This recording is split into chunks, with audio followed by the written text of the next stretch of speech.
Friends, welcome to our YouTube channel Badshah classes. Students, आज के video में हम डिस्कस करने वाले हैं क्लास 12th के मैथ्स के एक्सरसाइज 5.8 का क्वेश्चन नंबर 1। स्टूडेंट, एक्सरसाइज 5.8 हमारी पूरी रोल्स थ्योरम पे बेस्ड है।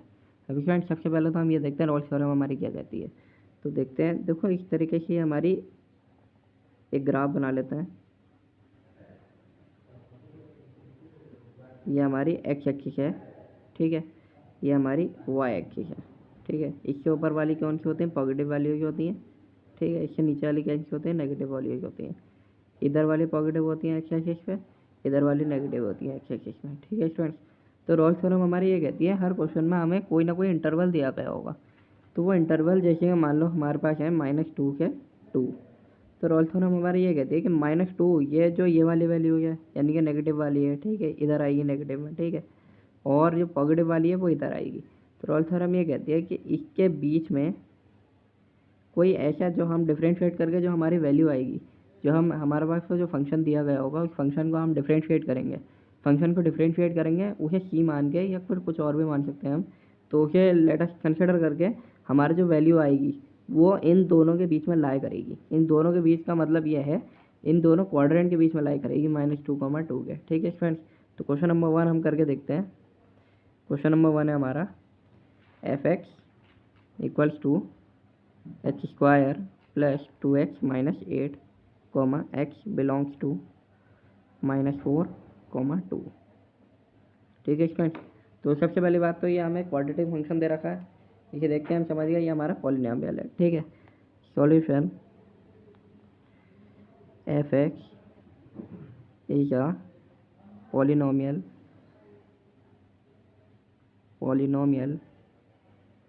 So it is continuous. ये एक हमारा कौन सा फंक्शन है? ये हमारा कॉन्टिन्यूअस फंक्शन है, ठीक है स्टूडेंट। तो अगर जब फंक्शन हमारा कॉन्टिन्यूअस है तो डिफरेंशिएबल भी होगा। हर कॉन्टिन्यूअस फंक्शन हमारा डिफरेंशिएबल फंक्शन होता है, बट हर डिफरेंशिएबल फंक्शन हमारा कॉन्टिन्यूअस नहीं होता है, ठीक है। तो स्टेप 2,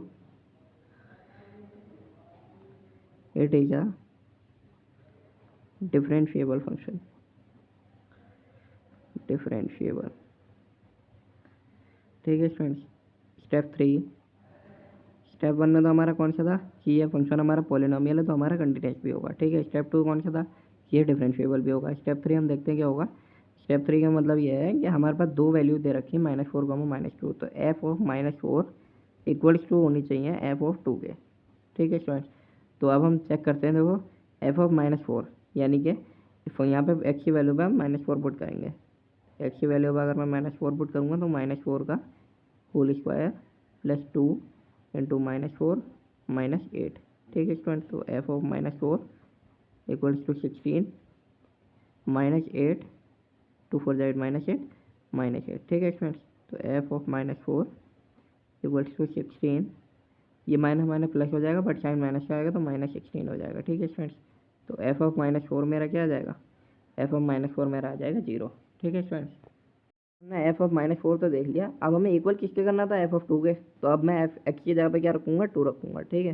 तो एफ ऑफ 2 इक्वल्स टू 2 का स्क्वायर प्लस 2 इंटू 2 माइनस में 8। तो एफ ऑफ 2 इक्वल्स टू 2 का स्क्वायर क्या हो जाएगा? 4 प्लस 2 टू 4 माइनस में 8, ठीक है स्टूडेंट्स। तो F of 2 equals to 4 plus 4 क्या हो जाएगा? 8 माइनस 8, ठीक है स्टूडेंट्स। तो एफ ऑफ 2 मेरा क्या आ जाएगा? 8 माइनस 8 क्या आ गया मेरा? 0, ठीक है स्टूडेंट्स। तो यहाँ पे मेरा क्या हुआ? F of -4 is equal to F of 2, ठीक है स्टूडेंट्स। अब ये दोनों इक्वल आ गई वैल्यूज दोनों इंटरवल पे। ये फंक्शन में मैंने दोनों इंटरवल की वैल्यूज पुट करी तो ये दोनों वैल्यूज मेरी इक्वल आ गई हैं, ठीक है। तो अब जब इक्वल आ गई हैं तो अब हम इसे डिफ्रेंशिएट भी करेंगे इस फंक्शन को, ठीक है।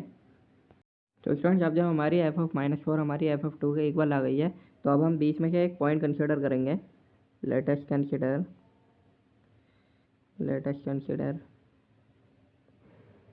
a point सी। एक सी टाइप का हम पॉइंट कंसिडर करेंगे, ठीक है स्टूडेंट्स। तो सी पॉइंट कंसिडर करने के बाद में क्या हो जाएगा हमारा? सी पॉइंट कंसिडर करने के बाद में हम एफ डैश एक्स निकालेंगे, एक्स, ठीक है। एफ डैश सी नहीं, सी बाद में डिफ्रेंशिएट करेंगे, पहले एक्स जो हमारा फंक्शन है, ठीक है, वेरिएबल जो हमें दे रखा है उसे हम डिफ्रेंशिएट करेंगे। तो एक्स स्क्वायर का क्या हो जाएगा? 2x प्लस में 2x का क्या हो जाएगा? 2, ठीक है स्टूडेंट। तो एफ डैश एक्स हमारा क्या आ गया 2x+2। ठीक है स्टूडेंट्स। तो अब देखो F dash C equal to, देखो एफ डैश सी हमारा किसके बराबर करना है हमें, एफ डैश एक्स है। ठीक है, एफ डैश सी हमारा एफ डैश एक्स के बराबर है, हम मान लेते हैं। ठीक है, तो 2x+2 इक्वल्स टू 0। तो एक्स की जगह पे क्या आ जाएगा मेरा 2c+2 लिख सकता हूँ मैं। ठीक है स्टूडेंट्स, 2c+2 तो 2c इक्वल टू -2 और c इक्वल टू क्या आ जाएगा मेरा -1। अब स्टूडेंट मैंने क्या कहा था स्टार्टिंग में ग्राफ में कि अगर दो के बीच में जो वैल्यूज है, जैसे कि उसमें मैंने ग्राफ में बनाया था कि दो वैल्यूज जो है मेरी, दो इंटरवल के बीच में जो मेरी वैल्यू आनी चाहिए वो एक ऐसी वैल्यू आनी चाहिए जो इन दोनों इंटरवल के बीच में लाया करे। तो इंटरवल मेरे क्या था स्टूडेंट्स, -4 से क्या था 2 तक था। ठीक है, -4 से 2 तक था और वैल्यू क्या आई मेरी यहाँ पे, मेरी वैल्यू यहाँ पे आई -1। ठीक है, तो -4 से लेकर 2 तक के बीच में -1 लाए तो करती है ना स्टूडेंट्स। ठीक है, इसी तरीके से हमारी रॉल्स थ्योरम भी यही कहती है और वेरीफाई हो चुका है। ठीक है students, okay thank you friends, channel को सब्सक्राइब करो, वीडियो को लाइक करो।